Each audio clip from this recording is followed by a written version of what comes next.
Hey there. There's no denying that building paranoia about immigrants or just foreigners in general is big business in the United States. It's always been that way. Back in the 1600s, 2 years after the first European settlements in North America were formed, there were probably already people complaining about newcomers. Arr, those damn Scottish people coming in and stealing our jobs. Anti-immigrant hysteria is a bad thing, obviously, but it's also a constant in U.S. history.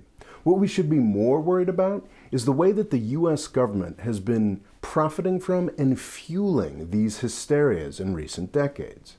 In fact, the U.S. government is now working to build a completely new anti-immigrant hysteria. We're at an interesting panic transition moment in the United States. For decades now, light thinkers have been worried about two groups. The Mexicans are coming with their taco trucks, and they might want to take back California. Also, the Muslims are coming to do terrorism and impose their Sharia law. These fears are bullshit, and they always have been, but these two panics have been tremendously profitable. YouTube, Breitbart, and think tanks like the Heritage Foundation are filled with cranks who have made tons of money pushing this garbage. In recent decades, government has gotten into the game too, to drive its own budgets at agencies like the Pentagon and the Department of Homeland Security. Fear always sells. This profitable industry did a lot to elect Donald Trump. But there's a problem. Both of these supposed threats are evaporating. Freaking out about Mexican immigration has never been rational, but at the beginning of this century, according to the numbers, it did look like a crisis. That's over, and it has been for a long time, as I've been pointing out for years now. In 2000, 1.6 million people were detained at the border for trying to enter the United States illegally. In the years since, something pretty dramatic has happened. But don't take it from me. Listen to this guy here, who is so anti-immigration that the Southern Poverty Law Center calls his organization a hate group. Mexican immigration has gone down. That's an unquestionable fact. It's still significant. I mean, we're talking about tens of thousands of illegal immigrants from Mexico still coming every year, but it is lower. And in fact, last year, Border Patrol apprehensions on the Mexican border were actually about 52 or 3% non-Mexican, almost all of them Central American. The rest were Mexican.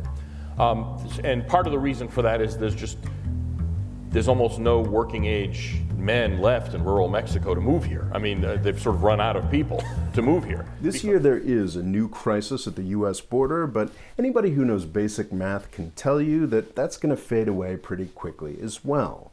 The Central American countries that are the source of this new migration are a lot farther away from the U.S. border than Mexico is. Also, their populations are a lot smaller than Mexico's, even if you add them all together.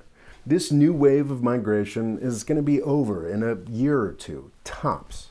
Folks from Fox News to U.S. Customs and Border Protection are realizing that they need a new grift. They need a new focus for all that profitable paranoia.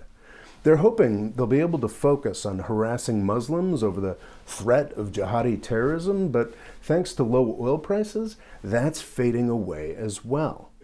Almost 3 years ago, I predicted that due to falling oil prices, radical Islamic terrorism would quickly start to fade away. And that is exactly what happened. It was always Saudi Arabia and the other Gulf states that funded all that death and destruction. Now that they have less spare money, everybody else gets less terrorism. In 2014, the year that oil prices peaked, the religionofpeace.com put deaths from Islamic terrorism at 32,844. In 2015, 27,595 people were supposedly killed. In 2016, we have 21,413 deaths. In 2017, the final numbers came to 16,386, and in 2018, deaths fell by almost a third, down to 11,773. So jihadi terrorism is disappearing, and thanks to tensions in the U.S.-Saudi relationship that created most of it, it may be going for good. The U.S. government and the U.S. fear industry desperately need something new to flip out about. The connection between government and the fear industry can be a bit of a chicken or the egg question. Does government policy create the fear, or is it the other way around? With Mexican immigration, I think it's more mixed. Over the past decades, anti-Latino agitation has created a serious government constituency for brutal immigration laws, but I don't think government really created it. The sick cultures of ICE and U.S. Customs and Border Protection are probably a product of Fox News rather than the other way around. With Muslims, it's likely the opposite. The U.S. military-industrial complex's desperation for something to bomb has driven fear of Islam. After 9/11, the Pentagon's pointless wish to militarize what should have been a straightforward diplomatic isolation of Saudi Arabia has created a juggernaut of anti-Muslim hate. The relationship between bigotry and government jobs and policy is a complex one that people don't want to look at seriously. What's certain is that after decades of public-private partnership for paranoia against newcomers, large swaths of the U.S. government, from the FBI to the State Department and DHS, are reliant on fear of the other to preserve their jobs. This means we are currently looking for new groups to persecute. This process has already started.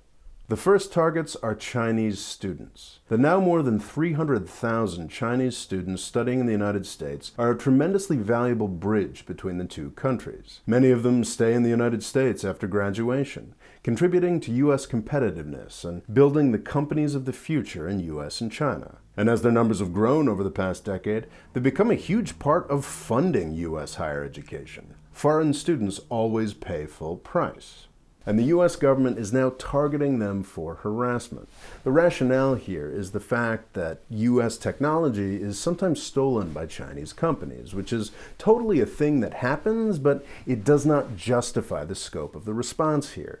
The FBI is trying to scare U.S. universities into keeping tabs on their Chinese students in some sort of system of mass surveillance. Other agencies of the U.S. government are delaying visas and in some cases rejecting them outright, making life very difficult for this entire class of students.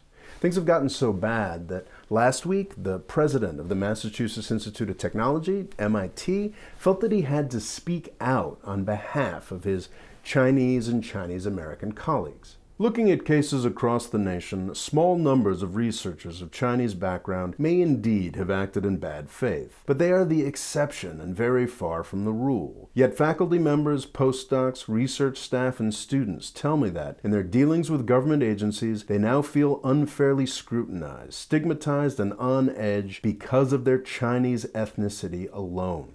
And this is just the beginning. The FBI has a new ethnic group to focus on. Expect the paranoia to expand beyond Chinese students to Chinese Americans in general. The U.S. government is super invested in this idea of a new Cold War, and U.S. media is following in lockstep behind it. This is a real shame because the sorts of people who have experience of both countries, like these Chinese students, are exactly the sorts of people we're going to need if we're going to survive the next century. We need to think a lot harder about the way that we've structured the U.S. government and why it seems to need this paranoia to function. Thanks for watching. Please subscribe and click on the bell next to the subscribe button if you'd like a notification whenever I upload a video. Thanks.